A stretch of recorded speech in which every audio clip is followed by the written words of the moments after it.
They bout to look at the shit that I'm on, why don't we get in topic? Crew looking like Pentatonics, locked in, recording in tropics. In the East Bay 3, big Bronzy B, way good, he working on optics. Thought biz while smoking exotics, we lit, never thought about it. Just live out the look at the shit that I'm on, why don't we get in topics? Sitting way back, all black, I'm talking, feeling like Shaq, I weigh my options. In the East Bay 3, big Bronzy B, way good, he working on optics. Thought biz while smoking exotics, it's saucy all the project, it's saucy. What is up, what is up, what is up? RCR Presents, MSD Sports, and we back at it for episode number 17. My name is Sam, also known as YBK. We got Mikey, and we got Camden. And let's go, MSD Sports, episode 17. Mikey, introduce yourself. Mikey, introduce yourself. What's good, everybody? It's your boy, MJ Michael John, coming to you from The Bean, Boston 02135. I want to take a quick second to shout out YBK, Sam, my brother, my good friend. Congratulations to your Philadelphia Eagles. Thank you. Y'all know what it is. We here for episode 17, and I'm going to send it off to my homie Camden. Yes, sir. Camden, what is up? What's going on? It's your boy, Mr. Club Paradise, a.k.a. Camden Lee in the 90250. You see me repping a little different apparel today. You know what I mean? That was a shout out to my boy Black Drew. You know what I'm saying? Shout out to my boy Nick. You know what I'm saying? I know that he's a champion, and it's been a wonderful week for him. And I'm just grateful to just be around because it was a tough game. We got a lot going on. And YBK, what's going on? What's the deal today? What's popping? What we talking about? Yes, sir. We got agenda to talk about, but before we want to give MSD Sports want to give a big shout out to Mr. Sean Doe, who came out special guest in episode 16 in our Super Bowl episode. We would like to shout him out. Parlay with us 617. Thank you very much, and it was a great episode. We'd like to have you back again. All right. Agenda time. Super Bowl 59 post game. On how we feel on that. NFL honors. We're going to talk about some awards. Some of our nice premier athletes have won. And we also got some spicy NFL early predictions. And also, we're going to wrap it up with some NBA All-Star Weekend previews. We got a lot of news to talk about on that world. And let's go. Let's talk about the Super Bowl 59 that happened on Sunday, everybody. Kansas City Chiefs versus Philadelphia Eagles. Eagles winning 40-22. And we get our second Super Bowl. We are champions, everybody. Let's talk about this game, everybody. Let's get it. I know you guys have been listening to me all season. You know what I mean? The MSG crew, you already know what it is.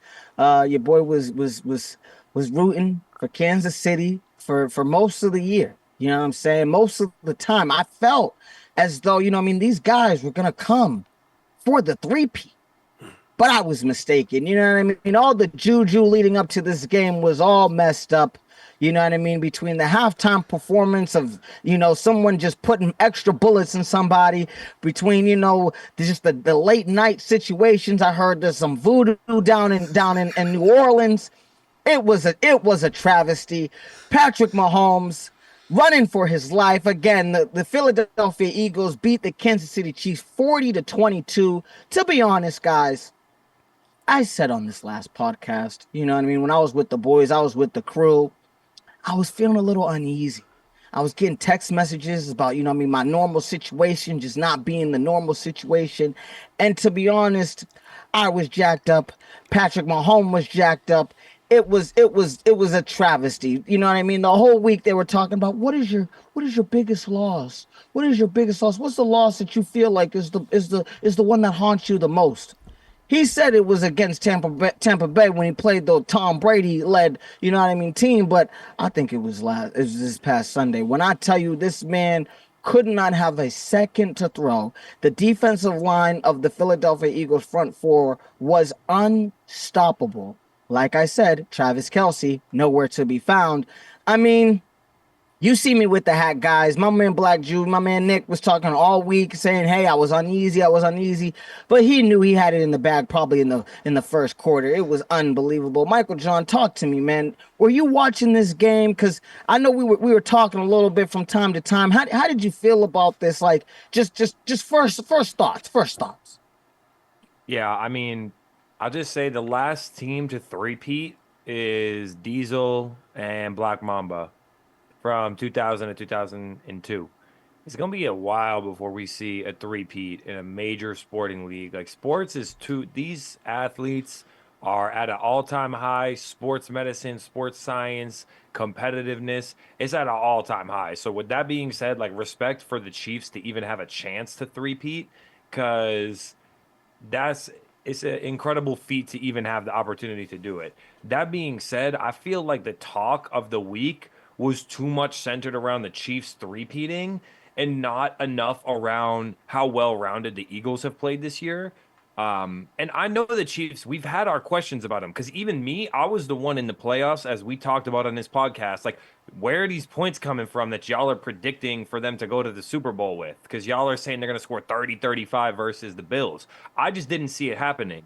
I know like losing your best man coverage cornerback can kind of burn you, like how it happened to the Bills in this AFC conference championship.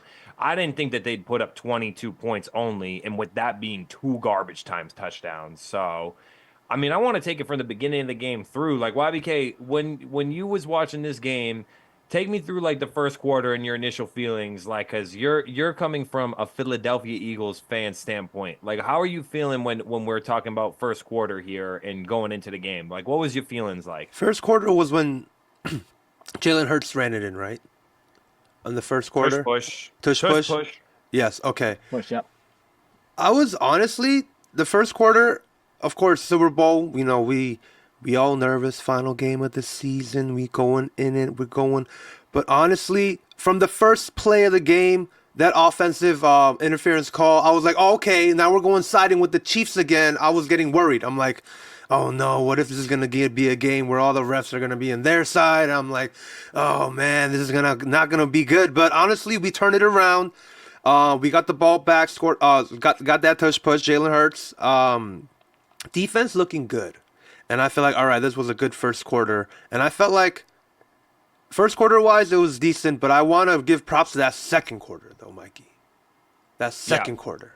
Before you jump to the second quarter, I want to ask Camden this one because this has been a topic. What did y'all that offensive pass interference was kind of was a trash call, and I feel like they bailed the Eagles out in their next drive. Remember that play where he sailed the ball over Goddard's head and McDuffie kind of hit Goddard a little bit up high? They made up for that bad OPI by calling that, right? Don't you think, Camden? 100%. I mean, like when I watched it, don't get me wrong, I felt like it was a tic-tac call. I mean, I had some people over. I had to switch up at the last minute, do my thing, but I did have my peoples in the building.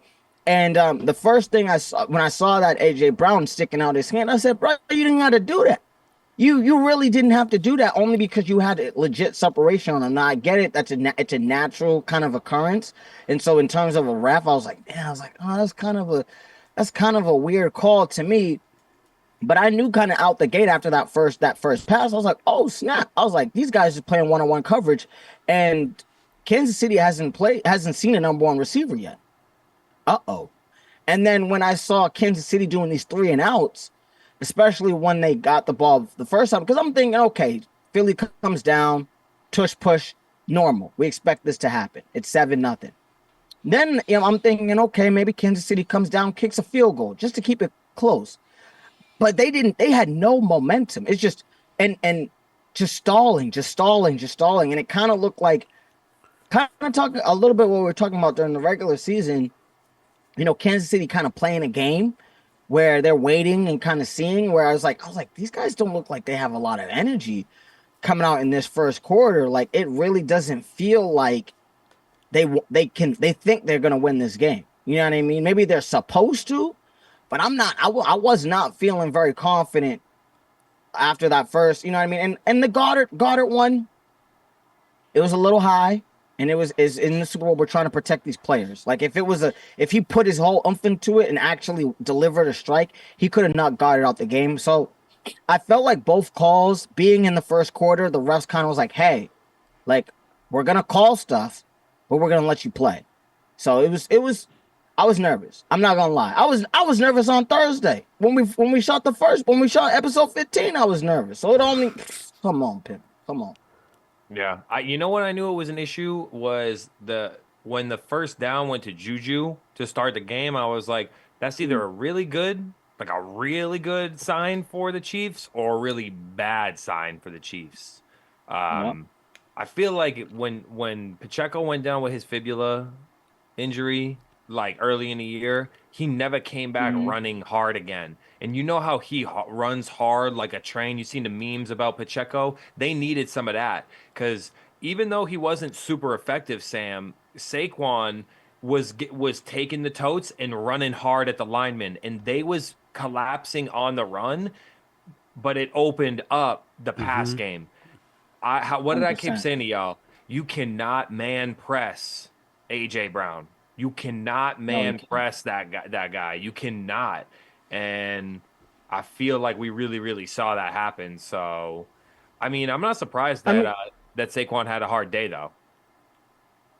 no, for real. I think we talked about that. I think, me and Mikey were extremely in agreement. We're saying, hey, like people are saying, oh, Saquon's gonna go for 112. He's gonna go for 120. I wasn't seeing it.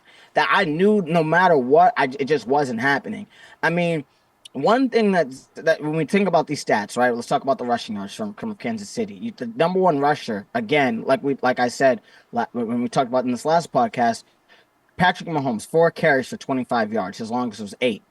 Then you have Kareem Hunt, 3 carries for 9 yards. His long was 6. So that means his first carry was 6, and the other two were just 1.5. Then you have Sahib Perine, which is, 1 carry, 8 yards. And then you have, again, Isaiah Pacheco, 3 for 7, long of 7. Sorry, long of 6. So those other 2 carries is 0.5 yards. You cannot win a Super Bowl and not have a run game. You need to have something. And something that I was talking about, what about those Saquon catches, Mikey? You know what I mean? And YBK, I was letting you know too. Coming out the backfield, them little check downs. Was there a screen in at any point with Kansas City, YBK? Was there one? Because I didn't see it. It's ridiculous. No. I mean, how did you guys feel? I mean, what do you feel about the rushing? Do you feel like, you know what I mean? Like, do we think Kansas City needed a running back? Do we think there was something just They going needed on? I feel like What's up? Kansas City needs a better offensive line to protect the running back and the quarterback because we can totally see here the Eagles defense just pummeled. I mean, pummeled the Kansas City Chiefs. I want to really shout out on the second quarter when Cooper DeJean gets that pick six. Happy birthday to him on that day. That pick six to lead off to that pick six was crazy, guys. We're talking about back-to-back sacks to Patrick Mahomes, and on the third down, Cooper DeJean gets that pick and reruns it down. And that's basically for me when I saw that, I think I texted Mikey. I'm like, wow, I've never seen a team doing this to the Chiefs ever this season. Like we ain't the Bills, we ain't the, you know what I'm saying? We actually are taking down these Chiefs offense pretty well with our pristine defense. And I was like, wow, that back-to-back sack to me was shocking. Even that, you don't even have to add the pick. But that pick just adds that cherry on top, and that pretty much sums up that whole first half. That coming out 24-0 to halftime it's crazy to see, and but I also had that thought. That Patriots Falcons game is not done though. It's like still the Kansas City Chiefs guy, so that's what I thought. It's not over yet in that first half. I mean, the thing that's crazy to me is that you had Patrick Mahomes 6 sacks. 6 sacks. Like, I don't think the man has had 6 sacks all postseason. In totality, the man had 6 sacks in one game. It was just like you said. I feel like at the end of the day, the offensive line was just miserable. Guys, it's my birthday and I'm about to go to score. Did you see Cooper DeJean pick 60, dancing on the joint, trying to get to the joint? Said, listen, it's my birthday. I got to score. It's my birthday. About to score. Crazy. I mean, I knew that this man was somebody coming out of college. I knew this rookie was a little something, especially being somebody who knows a little bit of the quarterback situation, knows a little bit about something. But, bro, that pick six, I think to me, that ended the game for me. I knew it was over. I knew it was. People was hitting me up. A couple people asked me last minute who I had. I told them, you know what I'm saying. I know that I've been talking Kansas City for a minute, but I'm gonna let you know I think Philly gonna take it. That's what I'm just saying. Just I had to let them know. And I made a couple of doubts, but they wanted to ask. They wanted to ask me last minute, 10 seconds before the kickoff. I said, y'all really trying to play me sideways. I see how it is. But yeah, 24-0. People saying, can I send you the money now? I'll tell you that right now. They said, can I send you the bread now? That's how bad it was. And then we watched that halftime show. And then we knew it was over. When he threw that Mike, second interception in the first half, that's when I knew it was over. When I didn't know it was over, like it's not over till it's over. I knew it was over in the fourth quarter, but when he threw the second interception before half, I was like, Yeah. bro, that was like nightmarish. Like I know that be happening sometimes. You lose like the positioning of the linebacker because I seen Brady throw the same type of interception against the Seahawks when Bobby Wagner picked him. When you just try to throw like a little short crosser, kind of like across the middle, like mid. I seen Brady throw a very similar interception. I remember that, but the problem was it was the first play of the drive, and it was so deep in your own territory. It was just that was nearly the nail in the coffin right there. Pretty much. Yeah. That was nearly the nail in the coffin right there. For me, I mean, you talk. For me, I feel like for me when the game ended moment was that Devontae Smith touchdown, that deep 46-yard touchdown in the second half to make the Eagles go up 34-0, and I was like, all right, we got this now, because that 34, you know what I'm saying, that score is crazy in the Super Bowl. But yeah, I just wanted to say that was my moment when I was like, all right, this game's over. Did you guys see D-Hop with the oh my god type of miss and wide open? When I tell you he probably could have scored on that play, that's what I kind of felt like when I saw that, and I was like, oh my gosh, these Kansas City Chiefs are dropping wide open balls like while they're down. Oh yeah, this is like these guys have no faith in themselves whatsoever. You know, I mean, one thing that I will say, Tom Brady was calling the game. Yep. I think Tom Brady might be, you know, the the Eagles' good luck charm, because he's lost to them twice. I'm serious. He's lost to them twice.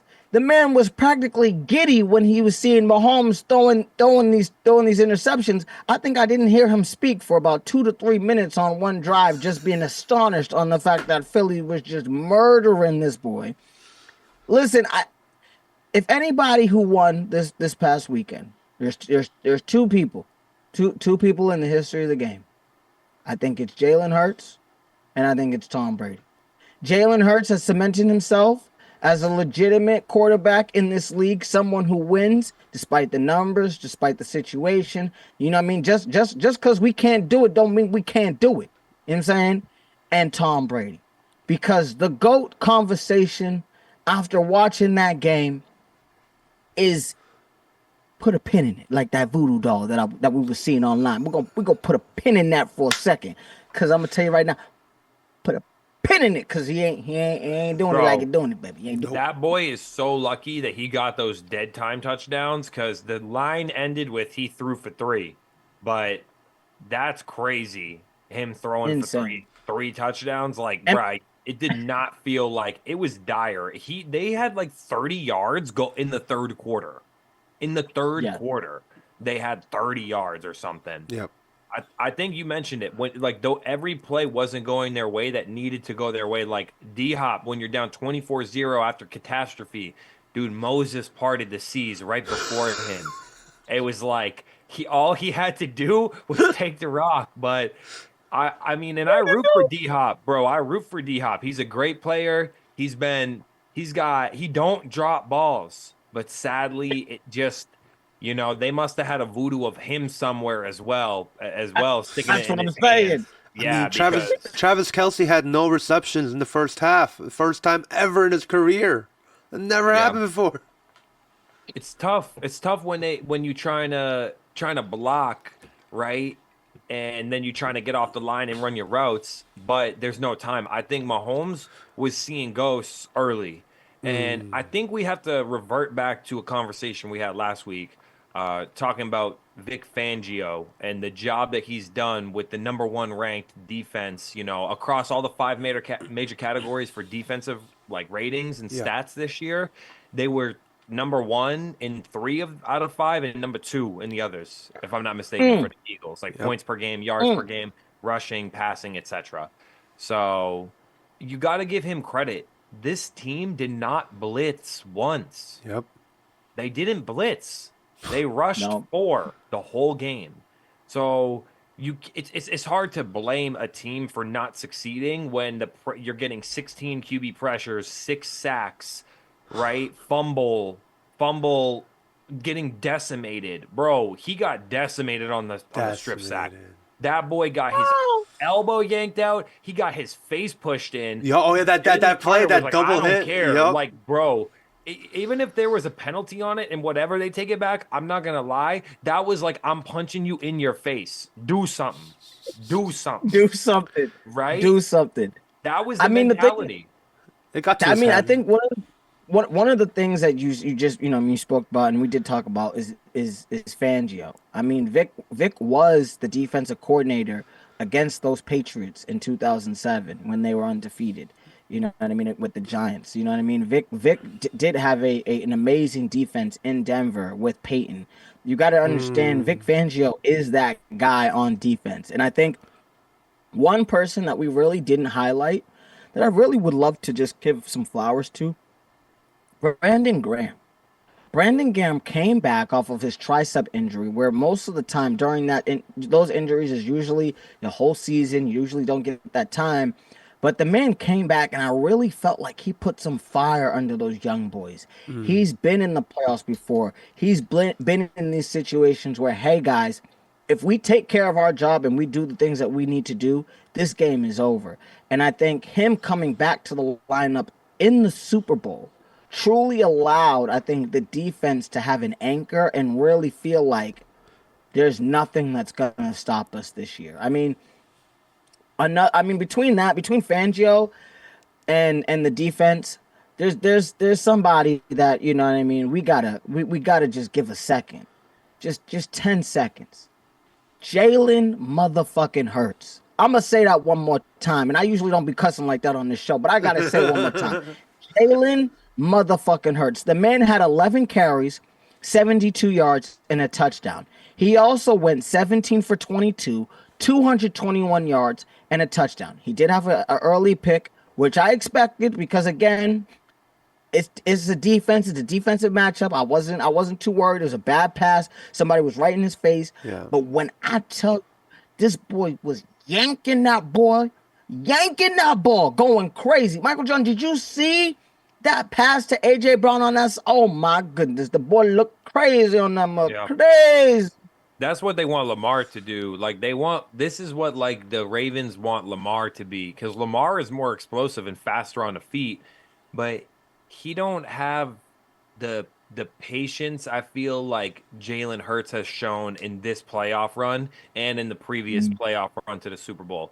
I think Lamar plays great, but just like the Bills lean too heavily on Josh Allen, it's the same for the Baltimore Ravens. This game, you didn't need to lean on Jalen Hurts. Jalen Hurts said, I got you. Like, he made his one mistake, which is fine. You make a mistake here and there. They had a great rush. They designed a great rush. Spags drew up a good play. Free rusher. The lineman didn't pick him up. He put that ball up in the air. It was a bad pick, and that was that. That was the one bad play of the game. The design play to A.J. Brown for the touchdown was beautiful. Let him come across. You can't man press him. I mean, I'm going to just keep saying it. Then the moon ball to Devontae Smith, what a dime. Dropped a dime in the bucket over the top. It was like, oh, that must have ripped the heart out of your fans if you're a KC fan. I can remember some years back, KC going down big, like 21 points or 24-3 or something to the Houston Texans in the playoffs, and they came storming back when they had a younger Travis Kelce, when they had Tyreek Hill, right? When they had weapons. But it's not this team.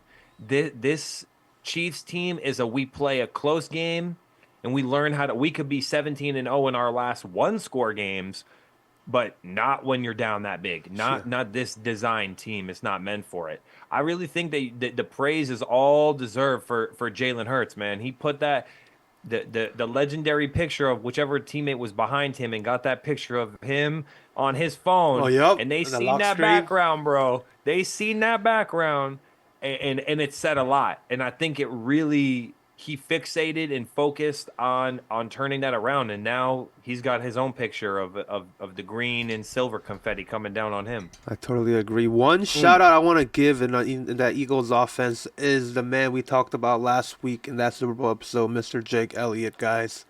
This man was flawless in this Super Bowl. He scored what, 16 points, responsible for 16 points in the Eagles offense. He went 4 field goals and 4 extra points. And those 4 field goals, guys, were a 48, 29, another 48, and a 50. He hit them all, and he hit them twice in some of them. I feel like Bro, there were some yes. calls, yeah.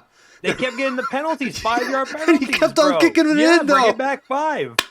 But he still got it in, though. But I give a big shout out to Jake Elliott. I mean, we talked about this last episode where I said, hey, like the kicking game is really gonna matter. And I think one thing that I was really, really kind of just not perplexed about, but just kind of like, oh wow, you guys, you Philly fans the Philadelphia Eagles are really trying to win this game. Because when it was like 4th and 3, 4th and 4, y'all was not going for it. Y'all was not trying to go. Y'all was like, listen, let's just kick this field goal. Let's get these points. I think you learned when you guys played Washington how field goals and just getting points actually matter. Even when during this playoffs run, you said, hey, let's get these points and just get out of here. And when I say I felt like the play calling was just unbelievable. I really felt like it was a master class in saying, hey, you know what? We're going to do what we're going to do, and you're not going to stop us. And it's not we're going to overpower you. We're not going to throw for 400 yards. We're not going to rush for 200. But what we're going to do is we're going to hand the rock to our number one guy. He's going to get us some hard yards. And when we need to air it out on you, we're going to let y'all know that we still got that gas. I mean, Jake Elliott, though, shout out to the boy because y'all, in normal times during the regular season, some of those joints y'all go for. Y'all said, give me the points. Give me the points.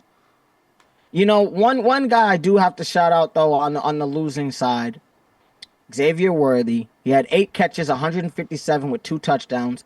I do understand that those are empty calorie plays, empty calorie games in terms of stats. But I felt like he was the only one that could even get open and looked quick during the entire game. He was the only person that Patrick Mahomes could that could depend on.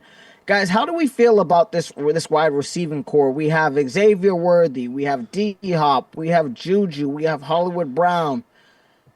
Do the Kansas City Chiefs need a number one? Do we need someone to really step up? Because it's not looking great. They have one. Rashee Rice, bro. Remember he tore his ACL or he tore that knee up earlier in the year. I think it's a big difference, this offense and this team, if Rashee Rice and Isaiah Pacheco stay healthy all year, for sure. I mean, I'll tell you this. I had both Isaiah Pacheco and Rashee Rice on my fantasy football team in one of my leagues, and they both went down, and I was screwed because it's like that's how it goes. Yeah. That's your number one running back and your number one wide receiver. And Rashee Rice was leading the league in receptions, top 5 in yards, and had some tutties before he went down after the 4 games or 5 games he played. Led the league in receptions and was top 5 in yards. So you got to keep that in mind. Like, you did lose your number one option. Your running back got injured, hurt his leg, never came back playing the same. Mahomes has been not the same Mahomes we've seen in his first, second, third year, right? MVP, 40 plus, 45, 50 touchdowns, 4,500, 5,000 yards. It just wasn't the formula. This game was not the formula that they've used to win games this year. I feel like for the Kansas City Chiefs, when I see this receiving core, like, yeah, of course, Rice is a very pivotal part, but in this Super Bowl receiving core, if this was maybe like 2-3 years ago, the lineup will be, it would have been nasty, right? But yeah, well, we'll see. I feel like because torn ACL takes a year, right, to recover, so he's gonna come back. next year around week 5, week 6, I believe. So then, yeah, I feel Yeah. like they can, with Rice back, we'll see. I feel like. I mean, guys, I'm gonna be honest with you. I felt like even if Rice played, they still would have lost. I felt it just to me, it just looked like the Philadelphia Eagles just looked overpowering. They looked like they were primed and ready. They've been handling number one wide receivers all year. They've been handling elite quarterback play where guys are putting up points on a regular basis all year. I just felt like I don't know what it was. These guys were just ready. Do we think that these guys are gonna come back next year? Do we think it's a double dipping? Do we think we could go back to back? And I gotta go to the GMYBK and just to see. Do you think your boys are coming back to the chip? For the Eagles or for the Chiefs?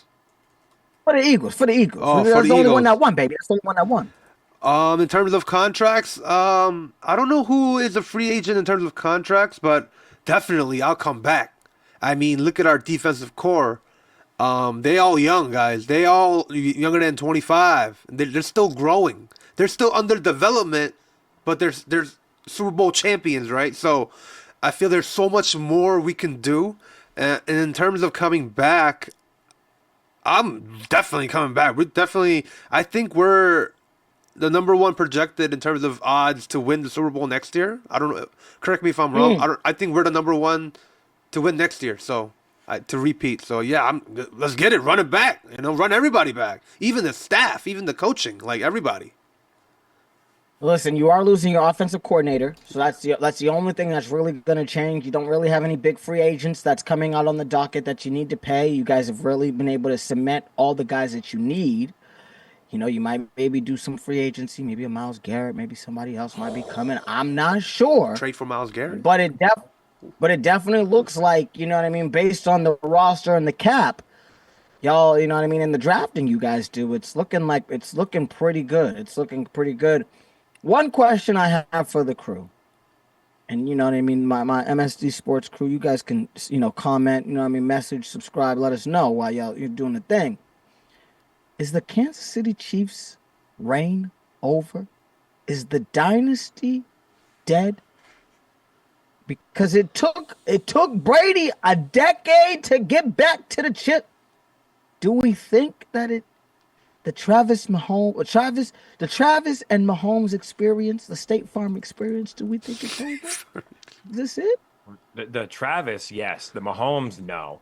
I mean, they're still a good team. I will say this. If you look at the rosters, to quickly talk about the Eagles, like 11 of the 12 offensive starters are coming back. They're already under contract. That's It's fire. the defense that's the issue. Zach Bond, who made first team All-Pro, is a free agent. So you're going to have to give him a big bag. piece, yeah. Milton Williams, your starting defensive tackle. Josh Sweat, who had 2.5 sacks, I believe, in the Super Bowl. Yeah. These are all free agents now. So you're going to need to cough up some money to keep the defense intact, I see. right? I think defenses can honestly be put back together. The Chiefs as well, like y'all asked earlier about the offensive line, like do they need to improve their offensive line? If we look at it, actually, even though they're probably just about the same, if not the Eagles a little bit better, if we're talking about like reality, the Chiefs, ranked by Pro Football, had a better offensive line rating than the Eagles this year. The Chiefs were ranked number 5. The Eagles were ranked number like 10 or something. But think about it. They also didn't start none of their starters the last week of the year. And you'd be giving up hella points, and maybe that skews the rating slightly. bit, but they're about the same. Like they just signed the legendary Joe Tooney left guard, like the previous year, the Chiefs, because they wanted to shore up that line and make sure that Patrick Mahomes' blind side was being protected. They're not going nowhere. The AFC is not overwhelmingly who's going to make a run back. If I had to say on the odds who's a little bit lower that I think can make a run, I think Cincinnati's has something to say about the Baltimores, the Kansas Cities, and the Buffaloes. But who knows? It might be the Texans' year too. CJ? Because if we're talking about a poised quarterback, like if you looked at the numbers, I seen a post somewhere Mahomes under duress was extremely ineffective. When the Texans played the Chiefs, the Texans were getting pressured over 50%. Stroud had one of the highest pressure percents all year and performed exceedingly well under that pressure. So I think that it might be tough for the Chiefs to do it, but I would almost I bet my money right now to see the Chiefs back in the divisional game. Let's see the regular season. The Broncos was tough last year. The Chargers was tough last year. Let's let's see the regular for you know what I mean? Let's see what the off-season signings go like, you know? That's a very good point. I can see that. I can definitely see that. I mean, Patrick Mahomes, I mean, in terms of the GOAT discussion, his the pin is in that, but it doesn't mean that he is not, you know, I mean, the top 3 quarterback in the league.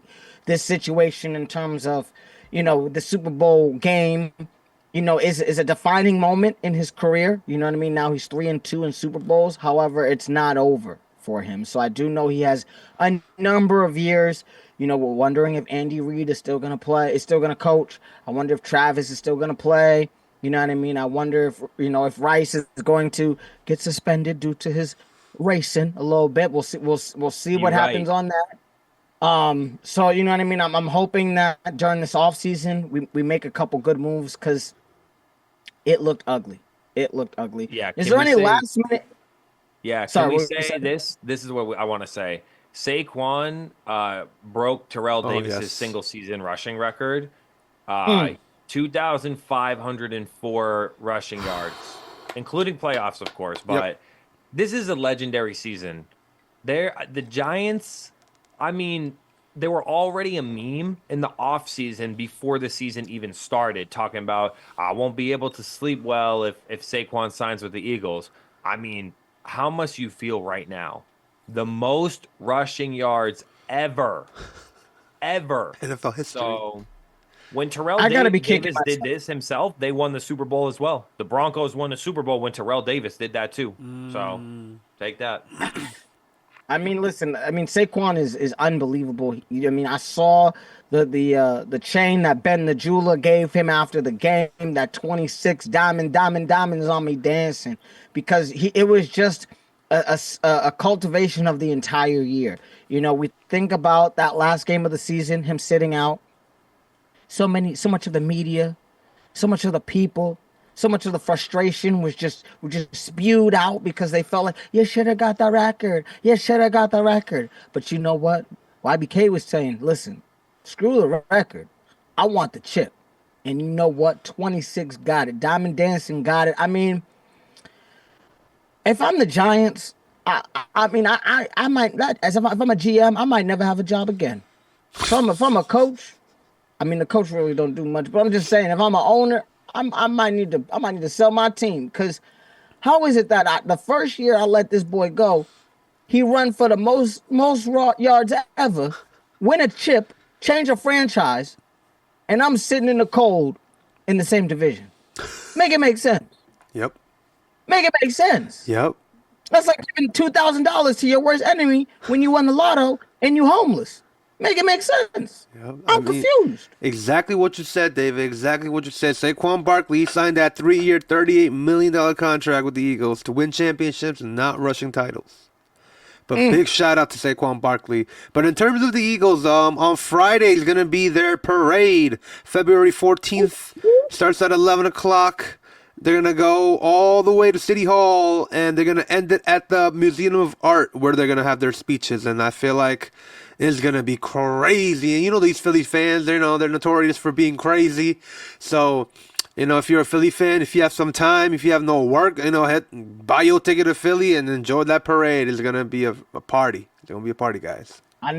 I know a couple guys who trying to get on a flight and get over there, so I already know what it is. They were trying to get me to get on it too. You know what I'm saying? I ain't going to Philly. I would love to go to Philly. I would love to go. Man, it's cold. It's cold out there, Pippin. It's cold. Shoot. It won't be cold with them fans though. With the Eagles Nation. Ooh. YBK. Couple beers, couple shots. Y'all ready to re-sign Sirianni now? Yeah. Yeah, we like him now. We like him now. Y'all were saying fire him a year ago. I did That's see your that boy now, article. that's your- Dude took him to the Super Bowl. Dude took him to the Super Bowl, and the next year they said fire him. Fire him. Ridiculous. We Had have to to, bring him we back have to, we have to again. run everything back. I mean, you have to make everything that works, right? I think if Listen, listen. the fact of the matter is, very few coaches go to a Super Bowl. Very few go to 2 Super Bowls in their first 3 seasons, and even fewer win one. So whether you like him or whether you don't, I think people was remember when he got announced. What was he? He was some sort of coach from the Texans or something. I remember when he got He was. announced, we were bugging like, what the hell is Yeah, up with this guy? what is It wasn't this? Did you Adam see? Do you remember? Gase. Mm-hmm. It Do wasn't you remember Adam in the Gase level, but it was funny. Like we Yeah, it was was like- what? Well, the dude comes in sweatpants and a t-shirt during his press conference. Doesn't look like he just worked out in the facility 10 minutes before. He was like, "Oh, I guess I gotta do a press conference." Da da da da. Then on top of that, he doubled down after the first press conference when he was looking awkward and everything like that, and said, "Listen, I'm a players guy. I love my players. I don't really care about y'all media people," and really made an enemy of the media. And since then, all he do is win. He had one little situation last year, but when your offensive coordinator gets switched out every single year for the last couple of years, what do you expect? You're going to have a little situation. It happens. I get it. But yeah, sign that boy to a long-term contract, 5 years, maybe, maybe 30 million, 40 million, because the boy doing nice. Put the money on the floor for the kid. He was like Listen. he was a nice guy, and then he turned into like what we call in Boston a masshole. Like he was Let like him know. he was like a screw it. I'm gonna just be rude. I'm gonna talk trash to the fans that's talking ish to us, and that's it. So Let him know. Let him know. Guys, Congratulations to the Philadelphia Eagles. You guys won a chip. Shout out to YBK. He was screaming. sir. I don't know if you guys have seen on the MSD page. We had our founder, we had our boy going crazy, you know what I'm saying? Screaming in the streets, letting the people know that he's a champion too, because he's a Philadelphia Eagle. I had to. Guys, you had to look. No, I hear the raspiness. If you guys don't hear, the boy raspy because he was screaming so hard. That's how you know. Yes. So, listen, we had a couple of things before the Super Bowl that was extremely controversial. And I know we have a lot to talk about this. It is the NFL honors. Okay? It is the NFL honors. We found out the MVP. We found out the Defensive Player of the Year. We found out the Comeback Player of the Year. We found out the Rookie of the Year. Guys, Mikey, do you want to let them know? You want to let them know a couple situations? You want to let the people know? Because you know your boy, your man's Superman, got some hardware this past week. I'm just saying, Superman got a little hardware. Superman didn't get no kryptonite. He got some big time.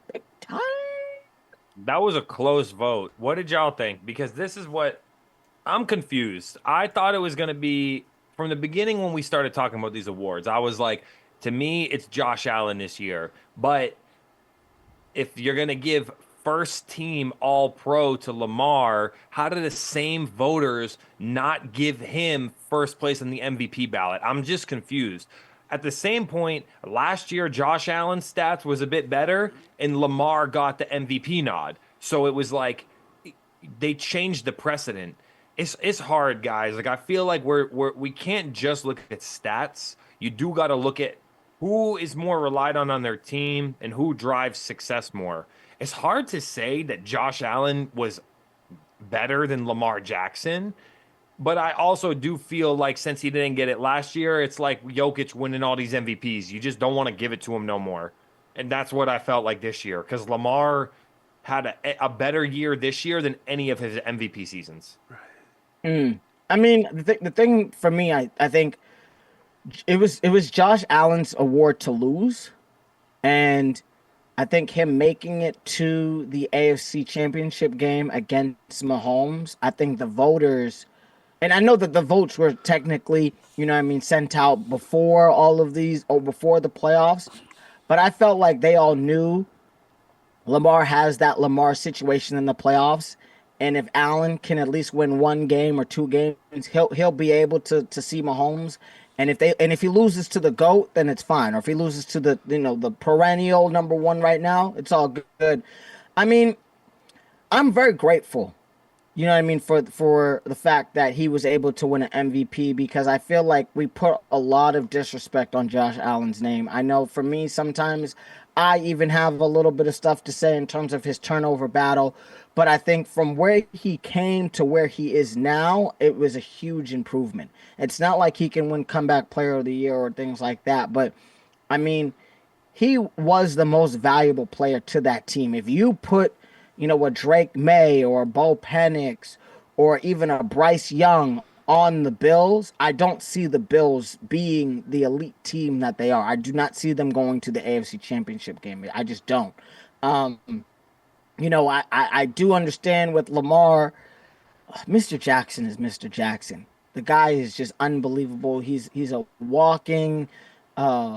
a walking touchdown throwing machine. You're like legit. He can walk it in, he can run it in, he can sprint it in. It really doesn't matter. But I do feel as though with the case of Derrick Henry coming in and taking a little bit of load off of him, it did put, I think, in the voters' mind, give them a little bit of bias. YBK, how do we feel? Do we feel like Derrick Henry really created a bias in this situation, in this voting, or do you feel like Josh Allen was just head and shoulders above Lamar this year? I feel like going back to what Mikey said in terms of stats, stats in this MVP voting, it doesn't really count. It depends on what kind of influence you have in your team. And I feel like the addition of Derrick Henry, he ran for what, like over 1,500 yards. Like this guy went crazy too this season. So I feel like when they see the Ravens, they go, "Oh, I see both Lamar and Derrick Henry as that offensive output." But when I see the Bills, the other hand, James Cook is there, but he's not Derrick Henry level. But I can see like, oh, okay, this team is just Josh Allen. So I feel like in that terms, like even when you look at the stats, like what Mikey said, like Josh Allen did better last year in terms of stats, but Lamar won. But Lamar did better this year than last year, but Josh Allen won this year. So, when it comes to numbers, I can't really say much because it doesn't really prove it. But in terms of the influence of what you have in your team, I feel it really counts in this NFL award here this year. It's got to be taken into account, Camden, that someone who's a top 3 finisher in Offensive Player of the Year. I don't know if he was number 2 or 3. I forget where he ended, Derrick Henry. He had over 1,900 yards, Sam. He almost had a 2,000-yard rushing season again. Wow. So when you have that, you traded for Deontay Johnson, even though it didn't work out. Like, you're making moves trying to spruce up the offense throughout the year. Mark Andrews comes back, gets back involved, whereas the Buffalo Bills trade away Stephon Diggs. It's just a whole different paradigm. They said, we're doubling down on Josh Allen to do it by himself. And for Lamar, we're going to get him as much help as possible. So I think that definitely had a big influence. And the vote was close, like 380 to 360. There's a few numbers like in between, maybe 383, 364. I forget the exact number. I do think that award, I understand it. And I think that they're both going to be fighting for that same award next year. Yep. I think Joey Burrow going to be in a conversation, but let Burrow win a few of those close games, have a 12-5 record, and we talking a whole different story, because wins talk, bro. Wins talk. 100%. 100%. I mean, I think two things. If Joe Burrow would have even went 12-5 this year, I think he would have won the MVP. And I think one person that we didn't mention, which I really feel like is the most impactful or the MVP, I think is Saquon, in terms of bringing the chip to a franchise. I think he was the most valuable player in the league this year for the Eagles and for the, just for the NFL. Put the boys back in the building. Yeah. We have a couple other awards that have kind of went through. We'll kind of go by them a little quickly. We have Kevin O'Connell winning Coach of the Year. Nice. I felt like that wasn't too blasphemous. You know what I mean? Him taking Sam Darnold. I know, Mikey, Sam was your guy. How do you feel about Kevin O'Connell winning this award this year? I mean, I like it. I don't hate it. I just think that the whole Lions team was decimated, and I think that Dan Campbell probably deserved it a little bit more, if you're asking me, just because of all those injuries and the way that they played. It just caught up to them in the playoffs. I still think he was coach of the year, but yeah, that's my 2 cents. I hear you. I hear YBK. How we feel? I feel like the Vikings for 14-3 record regular season, the growth of Sam Darnold, the transformation of Sam Darnold. I feel like O'Connell has much influence in that in terms of the growth of the quarterback and also giving him the opportunity and the chance to lead the team into success and kind of in the regular season. I mean they did. So yeah, congrats to Kevin O'Connell. Good job. Okay.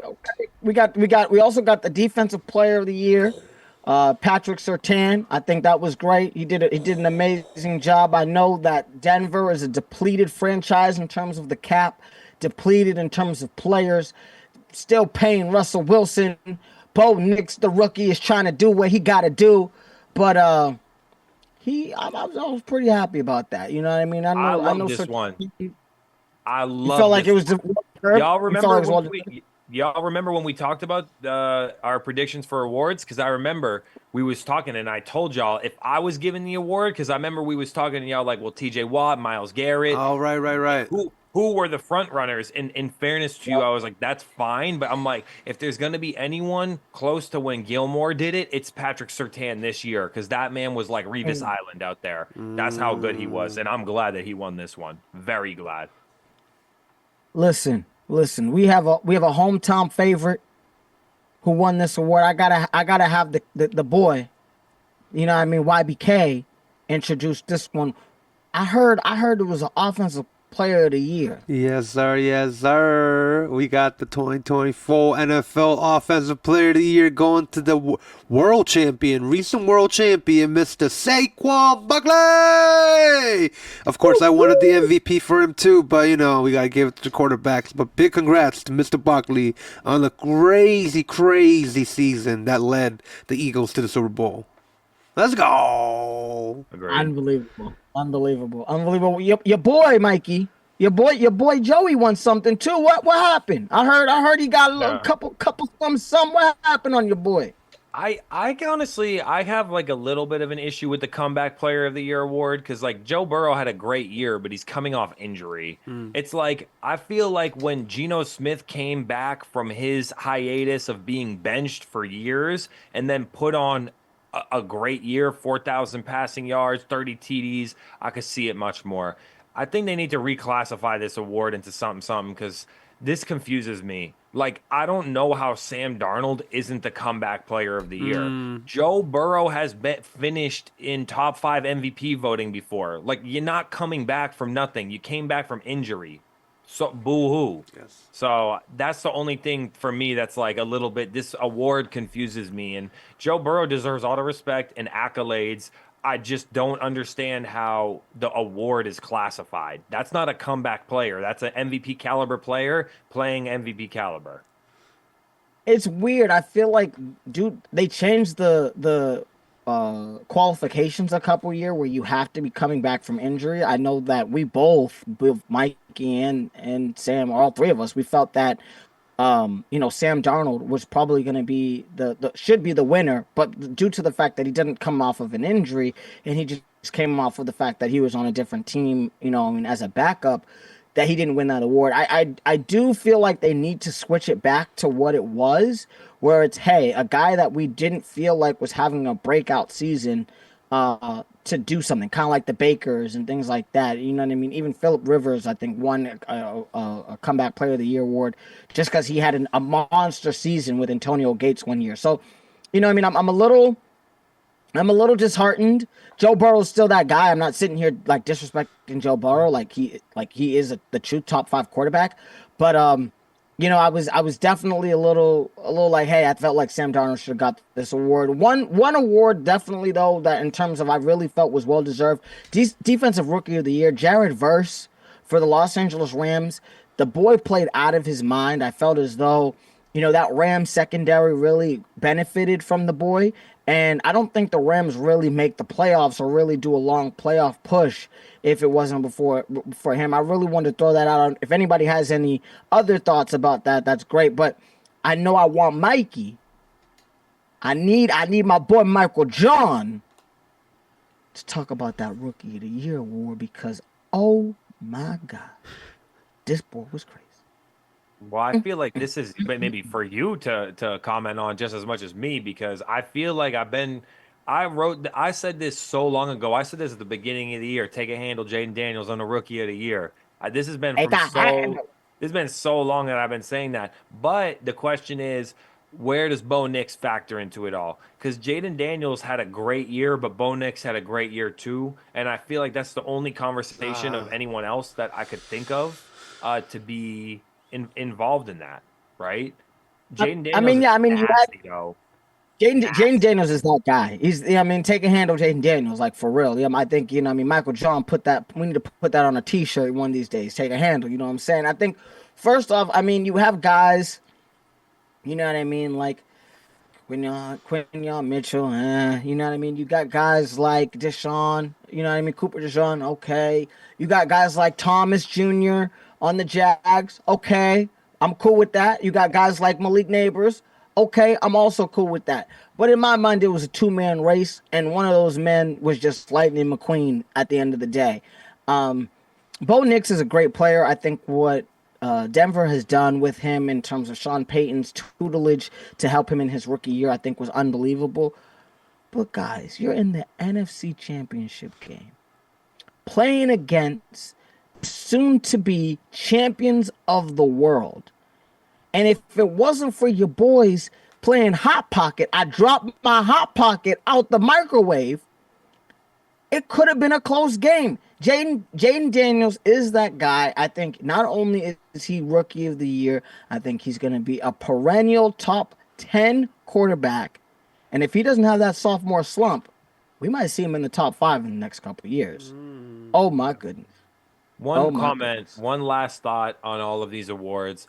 I just can't believe that he didn't even finish in the top 5 of Offensive Player of the Year voting, Jamar Chase. Because I've never heard of someone like win the Triple Crown with ease and not be acknowledged for it. So I'm gonna just leave that there for like food for thought. You got to win games, I guess. If you're not a playoff team, it don't really matter, right? Your numbers don't matter. Yeah, I don't know what it is with that. I think it's like it's weird where it's like if like you said, like if you're not a playoff team, like you're not legitimate. It's kind of like what we talk about when it comes to NBA. You have LaMelo dropping, you know what I mean, almost 30 and 10, but his team is in the bottom 4 of the league. So the NBA is not going to reward him for that fact. I think it's a similar situation in terms of Jamar Chase. Boy did win the Triple Crown, didn't even come in the top 3. Crazy work. Oh my goodness. Oh, guys, NFL. Can you believe it? It is the end of the season. Wow. I am blown away. It has been a remarkable season. Again, the Philadelphia Eagles are the champions, beating the Kansas City Chiefs 40-22. We had some wonderful NFL honors where we were able to let people know who was winning, taking some hardware home. And that wraps up the 2024 season of the NFL. How do we feel? Are we feeling sad? Are we feeling, are we excited? Like, what do we think? YBK, talk to me. I'm just happy that the Eagles won, wraps up a great season. There's no like, oh, I wish we did this, I wish we did that. We got the chip. We're number one. We're number one in the world. And for me as a baseball fan, this always happens to me every Super Bowl. After every Super Bowl ends, spring training, baby. MLB's coming closer. So I feel good, We got I got the chip, so I'm waiting for my next team to get the chip. I'm excited, guys. I'm excited. How do you feel, Mikey? It's always a bittersweet moment, but we'll have football back very soon, yo. Oh yeah. Great season. Hoping my Pats can flip. We got this draft coming up. Don't worry, we can talk about the draft soon, y'all. We got draft in April, so it ain't disappearing on us like Houdini. We do have some stuff that will pop up throughout the podcast. We do have some news that will always pop up. We'll always try to sneak NFL in there. But, in terms of our heavy base NFL, we're transitioning to a new situation. We're transitioning to a new plateau. We're talking NBA. And when I say There's no better way to get you started than the NBA All-Star Weekend. Oh my goodness. Are you amped or are you amped? Because it's Friday coming up. I didn't think it'd come any sooner. We got the NBA All-Star Game. Yes, we do. Yes, we do. How we feeling, guys? How we feeling? I What mean, are we most excited about? There's a lot of changes this All-Star weekend, so I feel like very excited because we've never seen this kind of format before. I know we explained the whole format in the All-Star game, but it also affects the rising All-Star game as well that takes place on Friday, where the rookies of the NFL and the sophomores get together and they do a game usually. They do like a USA versus World, that always took place. But this season, with the new changes with the All-Star game, this also affects them too. And they also have people that drafted them. So we have Chris Mullin, NBA legend Mitch Richmond, and Tim Hardaway Sr. drafted their rising teams. I think it's 7 of them, and then a G League team led by Jeremy Lin comes in, and they do a semifinal format as well to 40, just like on Sunday. So I didn't know about this guy. So that's gonna be taking place on Friday. This would be pretty cool. Yo, I'm liking this this like fun little way, kind of like pick a ball type box right here, huh? Yeah. And I mean, This is yeah.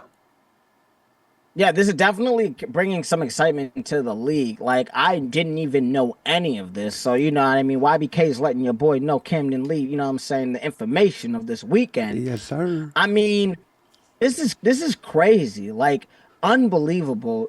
Like, you got the rising stars being able to possibly play in, you know what I mean, the big game. I remember when it was just completely separate, where it was like, yeah, you got the rising stars and the international or the world used to play or things like that. Yep. But guys, you're gonna be able to see some young guns playing with the number 1 stars. I mean, this is awesome. Like, I'm feeling great about this. Is there any team that we feel like can really take this over? Is there a couple of young stars that you have your eyes on these days? I'm looking at the teams right now. I'm gonna be honest with y'all. I really like Team Chris. You got Stephon Castle, front runner for Rookie of the Year. You got Ryan Dunn. You got Zach Edey. Big boy. You got Keontae George, who big Utah. expectations, needs to start playing better, but I think is nice. You got your boy TJD, Dalton Connect, who's back to LA. We'll talk about that. But Jalen Wells, a great young player too. So I'm really liking Team Chris here. I feel like Team Chris is looking pretty sharp. I like Team Mitch. I like having that combination of the Thompson brothers joining in one team. I'm sure they're excited to play for each other. I like the Bilal Coulibaly. He was a rookie last year. He's a sophomore this year, but he stepped up for his squad this year. And of course, Scoot Henderson being in that team. So I feel like Team Mitch has a pretty cool chance as well. I'm really excited for that sibling kind of dynamic duo matchup. What about you, Camden? How do you feel? I mean, I'm really liking this Team Tim. You know what I mean? Jamie Jacquez Jr., you know what I mean? Great defensive player. You know what I mean? Alex Sarr, not terrible. Tristan Da Silva, Anthony Black. You know what I mean? I feel like there could be some damage in terms of this game. I do like Mitch. Mitch and Chris do look pretty good. I think if I had to put my money on anything, I think Team Chris or Team Mitch. However, I think Team Tim could be a little sneaky. And especially that added motivation of getting a couple dollars, I think it could definitely put these boys in a little bit of a different headspace because they're going to be playing on the main stage a little later this week. You know what I'm saying? Let's see if those G League players, though, that are out there with Team Jeremy, right? Yeah. You got Mac McClung. You McClung. got your boy. Slam dunk champion. He trying to slam some stuff. Reed Shepard's there, but he got some good time. He's run some NBA minutes. But J.D. Davison, he used to be in the Celtics, if I remember right. Oh, wow. That's who I'm thinking it is. Yeah. But then we got some names that I'm not exactly sure. They must be G Leaguers. Dank Pate, Leonard Miller, Bryce McGowan's, Pat Spencer. Sounds like some good young talent, and I'm excited to see. That sounds like it's fun. Like, we need to inject a little bit of fun into the activities since since something like the dunk contest has got diluted a bit over the years, and we've lost that vision. I think like these sort of competitions is cool. And I feel like it gives opportunity for these players to have that spotlight. Like if it was Team World, Team USA, if you're on a bench in those kind of situations, you don't play much. But these are the 7 players now in that team that you're gonna be competing for until maybe till Sunday. So I feel like each individual athlete here, even as a rookie, is a great time to showcase what you got. Great time because everybody's there. Should be fun. Should be fun. I mean, one thing I'm really looking forward to this weekend, and I don't know if you guys, it's Saturday night, Ooh. 8 p.m. Eastern, 5 o'clock Pacific. We got the 3-point contest. I felt like for the first time, not the first time, but in terms of bringing some pizzazz, I'm looking at some of these names. Jalen Brunson, Cade Cunningham, Darius Garland, Tyler Hero, Buddy Hield, Cam Johnson, Dame Lillard, and my boy, Mr. Clipper on the Jumbotron, Norman Powell.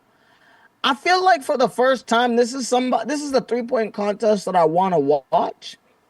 They're guys that I really like watching play during the regular season. They're not necessarily the Steph Currys or the KDs. You know what I mean? The only kind of big name, you know what I mean? He's a little outdated, but he's a little, you know what I'm saying? Dame Lillard. But I really like these young stars that are making this pop in. How do we feel? How do we feel about this? Buddy Hield, Jalen Brunson on the 3-point contest? What are we talking here? What are we talking? I like it a lot here. A great choice of athletes here. Mr. So sad not to see Mr. Curry, Mr. Clay, but we still got the OG Dame. You got Buddy trying to rep his home Warriors here. It's taking place in Chase Center. I love the Cade so much, guys. I love the Cade. I want him to win. I want him to show because he's in Detroit, in a very small market. He's not like the LA. He's not the New York. So I want him to really show, show the world who Cade is. So I'm excited here. I'm gonna give y'all my prediction. Okay. You got Dame Lillard's going for his 3rd in the row right now. Oh, really? Yeah. In a row. He's looking for a 3-peat. Oh. But I'm gonna tell y'all what's gonna happen. He ain't gonna make it to the final because it's gonna be between Darius Garland and Norm Powell. Oh. And Darius Garland's gonna edge out Norm in that final. Damn. I got Darius Garland winning it. Okay. You heard it first. I would love Cade to perform well, but I feel like out of all of these players that I'm seeing here, Cade is the one that I think is the least pure 3-point shooter. True. Yeah. So yeah, that's what I got. I got Darius Garland and Powell in that final, and I think Garland edges him. Sheesh. I feel similar with Dame trying to go for his 3rd. I don't think he gets it, but I think Mr. Jumbotron, Mr. on my way to Inglewood and the Intuit Center, Mr. Norman Powell, I think he's gonna take it. You know what I'm saying? I'm just feeling. Listen. like it. I've been seeing this while I'm driving. I've been seeing him on my way. I'm saying I'll be on Prairie. I'll be doing my thing, and I'll be seeing him on the Jumbotron. Norman Powell going crazy. Okay. For real. All right. So we got got. Oh, I got K. So we got Garland for Mikey, K for Wappy K, Norman Powell for Camden. Let's get it. 100%. I like that. 100%. I want to talk about the next activity on Saturday. The NBA Skills Challenge is also on Saturday. So this time is going to be 4 different teams of 2. So we got Team Cavs for Donovan Mitchell and Evan Mobley. You got Team Rooks. You got. Oh man, this guy's hard to pronounce his name. He's in the Hawks. Jair. Zachary Rizashay. Yes, and you got Alex Sarr with him. Rizashay. Rizashay. You got Team Spurs, the OG Chris Paul with his buddy Victor Wembanyama. And you got Team Warriors to rep the All-Star game, Draymond Green and Moses Moody. I mean, it's gonna be cool. I mean, we don't really watch the Skills Challenge for me too personally, but let's see how they turn it up here. In this difference. I'll go. I think we're gonna be Team Rooks. I'm gonna pick Team Rooks right here just because they Ooh. trying to flex. I'll go All right, Team all right. Spurs. Team Victor. What about you, David? You taking Wemby? You Yeah, taking I'm taking Wemby? Wemby. That was gonna be my first pick, but just to make it a little interesting, let's go Team Warriors. Let's, you know what I mean? They're at the crib. Oh, okay. They're at the cribby. They Okay. done it. You know what I'm saying? They're at home. Let's I see if they like can put a that. little stars. You know I what I'm like saying? Let that. the people know. Let the people know. I love it. What else do we got? Mm, mm. What's the next Well, activity? well, there's a big one that I mean I feel like this used to be a real fun one back Mm. when MJ and Dominique was battling it out, or when we had young Zach Levine and young Aaron And Gordon going Gordon. crazy. Yeah. But listen, we got another person who's trying to go for a three-peat in the Oh dunk man, contest. three-peat. G What's going Leaguer. on? He got Bounce. Mr. Mac McClung is trying to Oh. defend his slam dunk title. He gonna be going against. You know they always like to get the young bulls in that. So we Yep. got a few young bulls coming in to try to dethrone Mac McClung. First, you got Matas Buzelis. He's Mm. coming in trying to represent for Chicago. You got your boy Stephon Castle, Rookie of the Year MVP or Rookie of the Year ladder leader. Mm. Then you got Mr. Andre Jackson Jr. representing the Milwaukee The Bucks. Bucks. So, I mean, I'm gonna be honest with y'all. I don't be getting excited for the dunk contest like I used to. Honestly, this one, unlike where Dame is going for the three-peat, he ain't gonna get it. Like, write the check for Mac McClung and give him his third in a row right now. Write it, signed and delivered. All he do when he's in the G League is jump. I don't see him shoot. I don't think I've ever seen him take a layup or a jump shot ever in the history of highlights. So I wouldn't be surprised if he's been practicing it all year just to have a little, you know what I mean, have a little NBA spice to let the people know, oh, I'm a 3-time back-to-back champion.